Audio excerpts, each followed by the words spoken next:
These men are all Freemasons. And these are Freemasons. And so are these. He is a Mason, and so is he. They come from all walks of life, from all businesses and professions.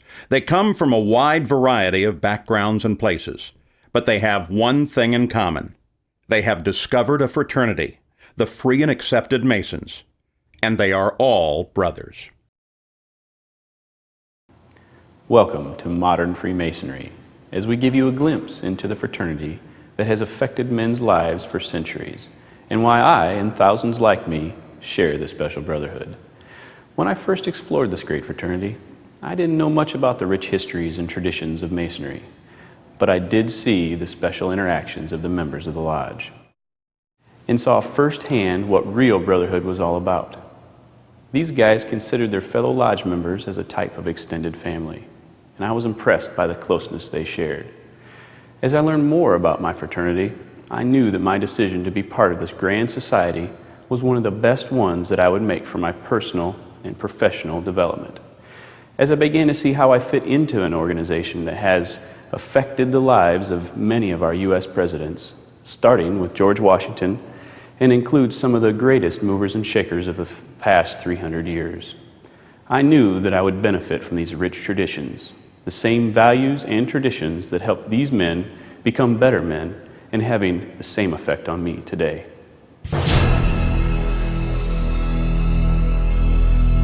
The mythical beginnings of the fraternity date back to the building of the Temple of King Solomon in Jerusalem around 1000 BC. But the accepted origins of modern Freemasonry can be traced to the stonemason guilds that formed during the Middle Ages. The trade secrets of building Gothic cathedrals from massive stones without the use of mortar and with the use of geometry to turn a small drawing into an enormous structure were jealously guarded secrets.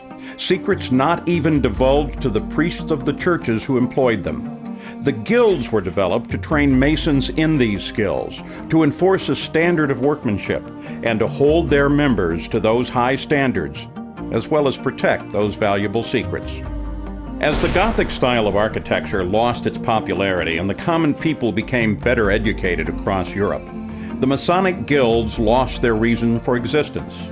But as the Age of Enlightenment dawned, a group of philosophical men saw in Masonry the ideal metaphor for character building in men. Construction of a strong, well-balanced structure, built with the assistance of many like-minded men and dedicated to God, much like the cathedrals of old. By the early 1700s, Freemasonry had changed from a guild of operative masons who actually built buildings to a character-building society of speculative masons, dedicated to taking good men and making them better. The Fraternity of Free and Accepted Masons has been an integral part of culture of the civilized world throughout much of recorded history, and part of American society long before the colonists took up arms against the Crown in 1776. Many Americans don't realize that the development of America as a nation is interwoven with Masonic history, an illustration of Masonic traditions and values at work. These ideals of faith, combined with tolerance, charity, and responsibility, and belief in the intrinsic goodness and equality of man, were carved into the foundation of our nation by men who first learned to practice them in a lodge. George Washington, Ben Franklin, John Hancock, James McHenry, and James Monroe were Masons. 9 Freemasons signed the Declaration of Independence, and 10 signed the Constitution, and 14 U.S. presidents have been Masons. As a Mason, I've taken advantage of the many benefits of membership, and of course I'm having a lot of fun doing it. I came to realize that my fraternity serves me in a lot of ways, some of which I didn't expect at first. The members of my lodge are not just a collection of brothers who get together on meetings and other functions. They serve as a social outlet and mentors for achieving my goals. Masonry has introduced me to business and civic leaders that I otherwise may have never known. These personal connections represent just a slice of the fraternity's benefits. My fellow lodge members are also ready and willing to help me on a personal level, as they will be for you. The The fraternity's great mix of ages and backgrounds lends itself to a personal support system, an experienced group of men who help me with challenges they've faced before. And most importantly, my brothers have become lifelong friends in the fraternity experience of a lifetime. Freemasons hold true to a set of timeless values, which makes the fraternity as impacting and relevant today as it has been for centuries. These enduring tenets have helped to guide men's lives, taking good men and helping them become better men by holding true to brotherly love, relief, and truth.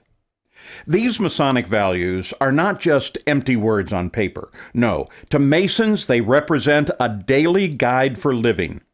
These values we hold up to help us to gain a deeper appreciation of becoming better family men, better professionals, and better citizens. The Masonic fraternity also develops leadership abilities among its members.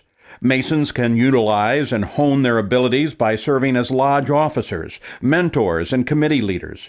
But Masonry also provides many other opportunities for further involvement, all of it fun and all rewarding. But what do Masons do? Masons meet in a lodge. Its members are taught its precepts by a series of ritual dramas which follow ancient forms and use stonemasons' customs and tools as allegorical guides. These are called degrees, and you've probably heard of them before. In a Masonic lodge, a man must complete 3 degrees to become a full member. Like the old medieval guilds, he is initiated as an entered apprentice, passed to the degree of fellowcraft, and finally raised to the degree of a master mason. When you join a lodge, you'll make friends that will last a lifetime, from all walks of life and every economic and social and religious background. More than that, you will quickly find as you travel the country and the world that Freemasons are everywhere, and they share a bond with you solely because of the experience you share in common. Once a man becomes a Master Mason in his home lodge, he can enjoy further brotherhood and involvement in other Masonic organizations known as appendant bodies, including the Scottish Rite, the York Rite, and the Shrine. Because Masons are an eclectic mix of men from all walks of life, the other groups have developed over the years to enlarge upon the lodge experience. They offer deeper understanding of involved leadership as well as charitable and philanthropic activity. History, symbolism, charity, personal growth and development, friendships that last a lifetime. It's all part of this incredible worldwide fraternity.